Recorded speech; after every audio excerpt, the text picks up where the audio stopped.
What's up, guys? My name is Khan and we're back today with more Scrap Mechanic, and today we're looking at a build that has been extremely frustrating to deal with, but it is super awesome now that it's done. And it's a cube. It's this cube. You turn on the switch and the cube, it just follows you around. Yeah, so we'll just run over here. You can see now it is a cube. So of course it can only roll in two directions. So if we go over here, it'll roll this way. And if we go at like a weird 45-degree angle out of the tree, hold on, let's see if we can get over here. It should keep alternating directions until it figures out which way. So now it should go that way, and then it'll probably go back this way. Look at that. I really like this build. It's so cool, and I finally got it to work, and I'm so happy with it. And I do have to thank Brent Batch and the Mod Pack guys for helping me out, because there's some issues with the Orienter block, which we'll get into in a bit. But it's a really cool build, and I really love how it works. It's just so nice to have this cube follow you around. And I know I've built a lot of sort of AI following things before in the past. And yeah, there we go. You struggling there a little bit? It's okay. If it's not on the ground, it doesn't let itself move, because I didn't want it to roll. It has to constantly flip in the new direction. But it's a really cool build. I really like it. And I built so many of those mini cubes, the 5x5 cubes. I figured, why not have one that actually can kind of rotate towards the person? Now, obviously, with the amount of logic and stuff in this one, it's a little bit too big to be a 5x5 cube, but still same kind of deal. And I just love the fact that it'll roll no matter what, and it doesn't do any weird sort of turning, some tank steering, none of that stuff. It actually just tries to move towards you each time in single step intervals, which, I mean, I could just watch this for hours. It's so much fun. So each side has a sensor, and that's how it knows that it's sitting on that side. You can see sometimes the side won't be fully rested just because the cube hasn't fallen all the way down yet, and so it'll sometimes push on an edge, but for the most part, it's pretty good. And then obviously, you know, it doesn't always land straight, so sometimes it'll get rotated a little bit on its own, but not really a big deal. Look at that. Come on, buddy. So it does just track the closest player to it. It uses the orientation block from the mod pack, that is this block right here, and it's just set to track the closest player. And it'll just keep moving towards that player until you turn it off, basically. There's a couple switches on it. It might not be able to lift itself over the hill here. No, did not have enough thrust. Yeah, I don't think it has enough thrust to get up this hill. So the whole thing works on an internal timing system. You can see with all the logic, it's a little bit of a mess, but each side is actually identical logic. And then right in the middle section, which, okay, you know what? Let's just put this on a lift. The whole thing works really on a clock system. So you can kind of see there's a bunch of thrusters to rotate it in each direction. And you'll notice if we go inside here, you can see all the thrusters around the sides, around the top, and everything like that. And the thrusters will rotate in each specific direction, but they all work on this internal clock here in the middle. So you can see there's a pulse that's going along this, and that pulse starts as soon as we spawn it on the lift. And really what it's doing is it's counting the amount of time to fire each set of thrusters for. I didn't want this cube to rotate freely. I didn't want it to roll. I wanted it to actually flip from side to side to side. And because of that, the thrusters need to have a specific time, and then they have to shut off after a specific time. So going up hills and stuff is a little bit of an issue, because obviously to go up a hill, you'd need the thruster to fire for longer. Version 2.0 of this cube, I guess, would be to have it thrust until it detects that it's landed on the next side. But either way, this one's just done on a really simple timing system, and I love it. It's so fun. You gonna come here? What you doing? You coming? There we go.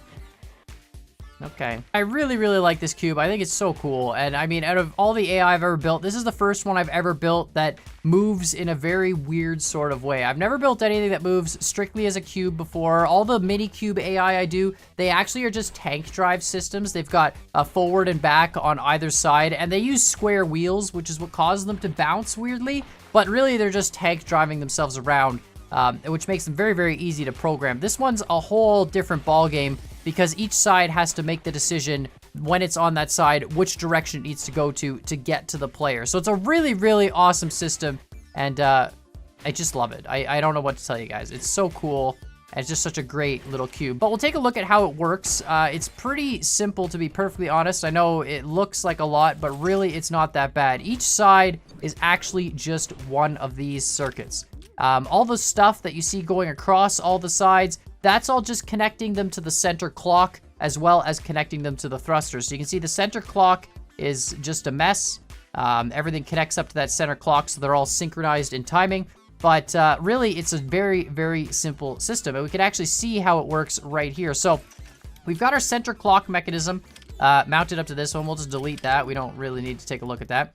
And you'll see we have a sensor in the middle of each side, one of these orientation block player indicators, which then gets fed into an AD converter. And if you'll notice, we've got these AND gates here. Let's just paint them blue so we can see them a little bit easier. Okay, that doesn't really help us see them at all. But those 4 gates right there, if you rotate around, you'll notice they're actually tracking which side the player has to go to. So you'll see on this side, it says, okay, the player is in front of you. And if we go up to a 45-degree angle, it still thinks the player's in front of us. And right when we cross that corner, you can see the OR gate flip side. So it says, you know what? If I'm on the red side and the player is here, I need to move this way, right? I need to flip the cube in this direction to go towards the player. And then, of course, if I'm here, flip in this direction, and this direction. So it's really just doing a bunch of number comparisons. The orientation block, when you plug it into the AD block, will output a number, and it's outputting a number between, I believe, 0 and 1, or 0 and -1, depending on which side you go on. So I think this way is positive, and this way is negative.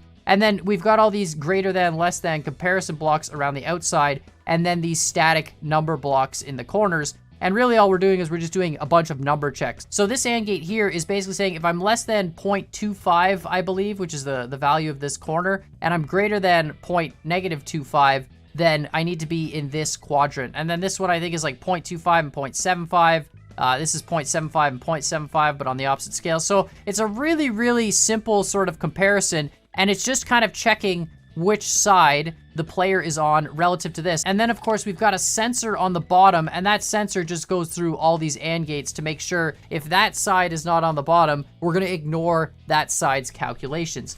Now, when everything is said and done, we've got these 4 number blocks on the outside. They've all got a value of 0. And all we're doing is we're saying, okay, I need to rotate in this direction. So I press this button, which it does automatically, of course, through the AND gate, but that sets this to a value of 1, which means it'll rotate in this direction until that gets reset. And of course, it gets reset when this white button is hit. So that's all the clock is doing. The clock is just pressing all the buttons and then pressing all the white buttons. So when the clock is like, okay, I need to figure out which side I'm gonna flip onto, all it does is it sends a pulse through every single one of the AND gates, and depending on which side is down and where the player is, it'll activate one of these memory bits on one of all the 6 sides. And of course, that memory bit is connected to a bunch of thrusters and blah, blah, blah, blah, blah. And then when the clock gets to the cooldown point, it fires, hits all the white buttons, and that shuts off all the logic. So this same mechanism works great. And you duplicate this 6 times, weld them all up together, attach them all up to a center clock, and lo and behold,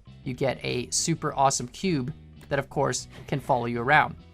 And I love it. I think it's so good. It's so amazing. It's my favorite AI following cube I think I've ever built in this game. I've built so many tank following systems, but this one, it just takes the cake. It took so long to figure out. And I mean, figuring out this one side wasn't really the issue. There's some issues with the orientation block that, once you know about them, aren't that big of a deal. And that's really where this cube kind of comes in. This cube shows us the numbers that are being output on each of these orientation blocks for each of the sides. But you'll notice the numbers on these sides, they're not really making any sense. And that's because obviously this orientation block is tilted up. It's not tilted flat. So when I was originally making this cube, it matters very, very, very, very much which direction you put the orientation blocks in. And in fact, this is actually the correct orientation for all of them on a 6-sided shape. So when we're walking on top of the cube, you can actually see, so looking at the player indicator here in the center, as we walk to this side, it goes negative, negative, and then you'll see it goes up to -1,